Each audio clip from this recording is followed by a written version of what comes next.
recommend, depending on their periodontal or gum health, it can be anywhere from every 3 months to twice a year. I emphasize the importance of it because that's really the foundation of their teeth. If they're coming in for teeth, hey, your teeth are held by your bone and your gums, and if that isn't healthy, it's all going to be downhill from there. A daily routine of brushing and flossing generally will result in healthy pink gums. If you find you have inflammation, redness, or bleeding gums when brushing, it is important to come see us right away. You have to take out all my teeth out, Dr. Hanna, because my gums were so full of poison that to get to them, you had to take the teeth out. And that was like a 9-hour deal. He closed the store the whole day for me, for one day. Just for me, because it was 9 hours of work.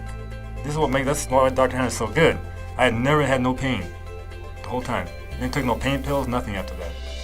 Not all gum pain is related to gum disease. Gum pain can be caused by canker sores, injury, or as a result of taking certain kinds of medications.